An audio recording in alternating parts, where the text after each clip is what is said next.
우리의 뇌는 평상시에도 많은 양의 혈류를 공급받고 있습니다. 하지만 질병이나 외상 등 다양한 원인으로 뇌혈관이 막히게 된다면 뇌로 공급되는 혈액이 줄어들며 뇌의 기능을 제대로 하지 못하게 됩니다.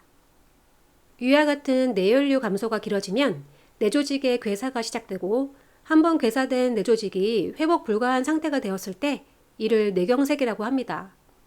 질병으로 발생하는 대부분의 뇌경색은 혈전이라고 하는 응고된 혈액 덩어리에 의하여 뇌혈관이 차츰 막히며 산소와 영양분 공급이 차단되며 발생하게 됩니다. 오늘 다룰 주제인 열공성 뇌경색은 위와 같은 뇌경색의 일종이긴 하나 수많은 뇌혈관들 중에서 아주 작은 소혈관에서 경색이 발생한 경우를 의미합니다. 눈치가 빠르신 분들은 짐작하셨겠지만 이 열공성 뇌경색은 일반적인 뇌경색과 달리 후유증이 발생하지 않은 경우가 많습니다. 그렇기 때문에 열공성 뇌경색을 무증상 뇌경색이라고 표현하기도 합니다. 심지어 이를 치료하기 위해서 수술을 하기보다는 약물 처방만으로 해결하는 경우가 대부분입니다.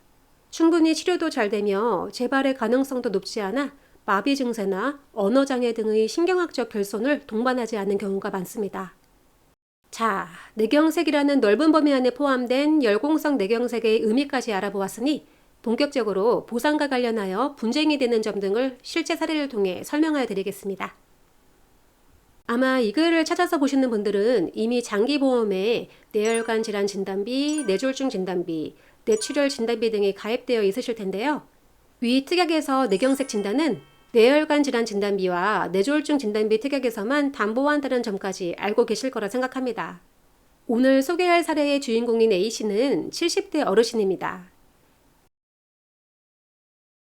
A씨는 평소와 같이 잠을 자던 중에 잠에서 깨어 화장실로 이동하였는데 갑자기 말이 생각대로 나오지 않고 팔다리에 힘이 빠져 이를 이상하게 여긴 가족들에 의하여 구급차를 타고 응급실에 내원하였습니다. 병원에서 시행한 각종 검사에서 뇌경색이 관찰되었지만 다행히도 소혈관의 경색인데다 빠른 시간 내에 발견되어 약물 투여로 상당한 증상 호전을 보이게 되었습니다. 일주일도 채 입원하지 않고 퇴원할 정도였고 우려했던 바와 달리 신경학적 결손이 남지 않는 것을 확인한 A씨와 가족들은 그제야 안도할 수 있었습니다.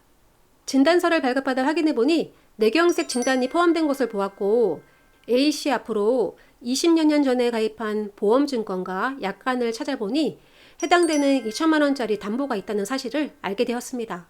하지만 바로 보험회사에 청구하는 것이 망설여졌습니다. 그 이유는 주치의로부터 영상 판독 결과를 전해들었던 내용 때문이었습니다. 주치의는 A씨의 뇌경색이 급성이라기 보기엔 어렵고 이미 오래전부터 가지고 있던 진구성 뇌경색이라는 사실과 함께 열공성 뇌경색이라는 소견을 함께 설명해 주었기 때문입니다. 이 점이 마음에 걸려있던 중 수소문 끝에 열공성 뇌경색 보상 분쟁 사례를 많이 겪어본 저희 콩당 손사에게 연락이 닿아 상담을 받게 되었습니다. 면담을 통해 영상 판독지 등 의료기록 일체를 검토한 결과 보험회사에서 면책을 주장하기 좋은 문구들이 의료기록 곳곳에서 확인되었습니다. 열공성 뇌경색 보상 청구 후 실제로 보험회사에서 면책하는 사례들이 많이 있는데 이미 여러 가지로 불리한 요소들이 확인되기 때문에 최악의 경우 보험회사에서 보상할 수 없다는 결정을 내릴 수도 있다는 것을 잘 설명해 드렸습니다. 의학적 지식이 없고 보험회사와 법률적인 지식을 바탕으로 분쟁을 해결할 자신이 없었던 A씨는 저희에게 위 사건 소료 사정을 위임하셨습니다. 다른 상해 질병 사건도 마찬가지이긴 하지만 열공성 뇌경색과 같은 보험회사 면책률이 높은 손해사정의 경우 손해사정사의 경험이 매우 중요합니다.